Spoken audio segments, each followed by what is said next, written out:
Yes, YouTube, I hope that you're good. So what I'm going to be covering today is the top 5 experiences that you're going to go through in terms of psychological leadership. But first things first, I just wanted to point out my new hat. So Rob got me a Do It Right, please ignore my hair, the coach consultant hat for the event this weekend. Yeah, in terms of my hair, so I know that I've had long hair for quite a while. I was actually planning on growing it because I've had the same haircut since I was about 6 years old. So I thought, you know what, I'm 30 years old now, I need to get a new haircut. Went to a barber's. Stacey was giving me a hard time about it.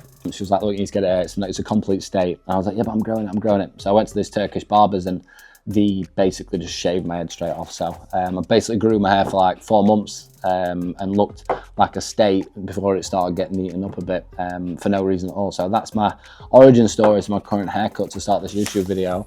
But as an initial starting point, what we're going to talk about is stage 1. So stage 1, basically, when we're looking at the psychological element to leadership, is going to be all to do with self-awareness and self-mastery. So there is really not much else that you need to be thinking about or doing in the initial stages of actually starting and scaling a business other than managing yourself accordingly and making sure that you are actually mastering everything that you need to do. So self-mastery from me basically comes down to skills, right? So it's a skill to time block. It's a skill to book appointments. It's a skill to have a schedule. It's a skill to take tasks off. It's a skill to create content. It's a skill and a foundation of basically what you can versus cannot do, right? So when you're looking at basically the initial and starting stages for scaling, like it all comes down to you having self-awareness for everything. It's not just about like skills, it's about how you're actually mastering your own emotional intelligence, awareness and understanding for like who the fuck you are actually as a person, like the foundations of what your purpose is, what your mission is, like really starting to think about formulating an idea of that, because in the initial stages you're not really going to have a vision, you're not going to have a mission, you're not potentially going to have much other than just an idea. And it's important to understand that, because it's basically who you are will then in turn turn into content. It will turn into a vision, it will turn into a mission, it'll turn into a program, it'll turn into everything, all started by you just making sure that you've actually got clear self-mastery and clear self-awareness in the initial stages of actually starting and scaling a business. From that point, the next thing that we need to do is combine this, so combine self-mastery and self-awareness with influence and relationships. So as you can see at the bottom, it basically says coaching and content. So once you're in a position where you have mastered yourself and you have got a lot of self-awareness for who you are, your emotions, you're on top of a schedule, you're efficient, ticking stuff off, the next thing that you need to kind of work through and get into is the fact that in order for you to scale a business, especially within the coaching sector, you're going to need to actually influence, right, and basically get to a point where you have got relationships with clients and relationships with your audience, right? So if you're in a position right now where, for example, you are creating great relationships, right, but you haven't got influence, then it means that your social media page won't grow and neither will your business.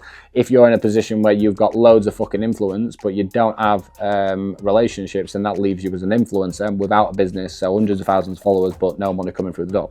So it's really important to make sure that you actually combine both of these variables together. We need influence when it comes to content, right? We need relationships when it comes to coaching and content, right? If you can combine all those areas, then you are onto an absolute winner straight away, because you're going to have a community, you're going to have a culture, people are going to be bought into you, they're going to trust what you say and what you do. So it's really important to make sure that you're actually balancing and reviewing those two variables, because if you're missing one or the other, then that's going to limit your growth and your ability to actually even get to the next stage. So for example, like if you're looking at self-mastery where you know who you are as a person and you've got all your shit together, but your skill level with self-mastery on content creation is poor, then you're going to struggle to create influence, because you're not going to create the style of content that's needed to obviously kind of come in and go viral. So it's really about making sure that you are the single most important asset, right? You, without question, is the one thing that needs to have influence and relationships, and that is basically how you are going to communicate with clients, how you build a relationship with someone, how transparent you are, how authentic you are, and basically in a position where people actually want to have a relationship with you. If you're in a position where your personal brand and your authenticity and who you are is a lead magnet for current people and new people, then you're on an absolute fucking great trajectory as a starting point. The next thing, which is basically on these next few areas, is in essence where I am in business at the moment, I'd say, and I feel like it'll be quite a while until I'm not in a position where I'm not looking at strategic thinking until I've got like quite a few top level managements. I've got COOs and I've got client success directors and all that type of stuff, but I don't really have any like directors and stuff who are actually running the show for me, because I still do it all myself.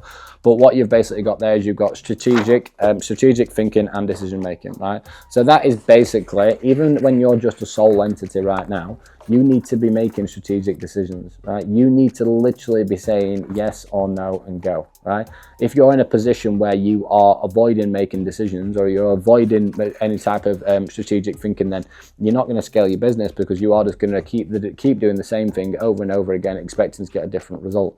So what we need to be is, once we have basically got self-awareness and we are building influence and relationships, is we need to think about the strategy in terms of how we actually grow as a person and grow as a company and grow content, grow acquisition, grow sales, and most importantly, actually make decisions on that. So this is an area that I would say commonly what is one of the biggest struggles that my community personally has. So based on the calls that I've run with people, so that basically is paralysis by analysis as a piece of paper.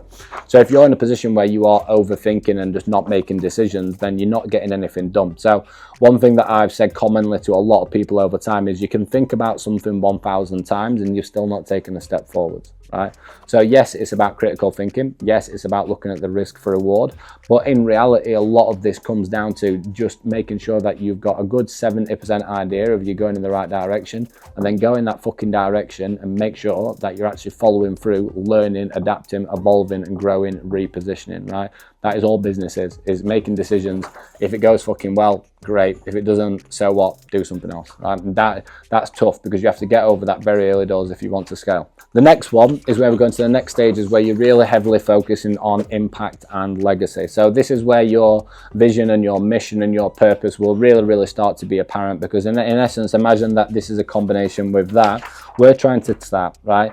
But it does not matter how much self-mastery and self-awareness that you've got, that you've only got so much fucking time in a day to be able to handle everything that's needed within your business. So when we're looking at impact and legacy, that is basically where we will start to hire people and grow teams, and we'll have coaches who work for us or staff who work for us, and we'll start to get in a position where your main objective is to work all your time on creating a vision, working on the mission, and making sure that you're maintaining your potential and purpose as you're actually going through it. So impact and legacy is difficult, because this is where you really need to start thinking in a place of innovation and creativity.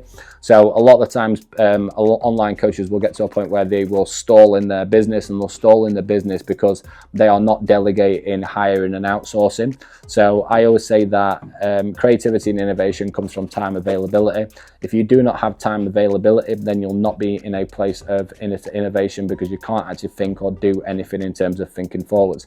So if you're in a position where you feel like that's your next step, and you've got, let's say, you know you're nailing self-mastery, you are really in a good position where you're making decisions, you're strategic thinking, you're taking action, you've got influence and relationships, the next thing for you is delegation, innovation, creativity. What is this actual vision? What's this mission? How do I get my community around this? How do I get all my teams and all my staff members and all my coaches to be coming in the exact same fucking direction continuously? So we've not got one person going left, one person going right. We have got a unit, an army, our army that's moving in one singular fucking direction, right? And that is your impact and your legacy. And then the final one from here is basically where you are very much where I am now.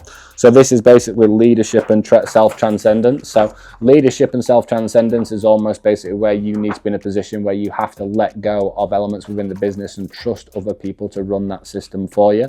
So for example, having a COO, having an operations manager, having a team manager, having coaches, having a setter, having a closer, having a closers management, acquisition manager, a paid medium manager, email marketing manager.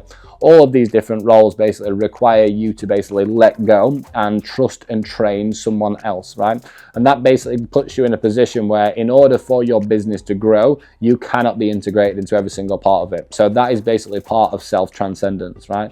So self-transcendence is about you making sure that all of your time is focused on every single variable that the business needs to be running at all times. So I always basically say that my main three responsibilities, right? My main three responsibilities in my own business right now is content production. So content and so let's just say digital marketing production. So that is writing out emails, that is YouTube's, that is creating social media content.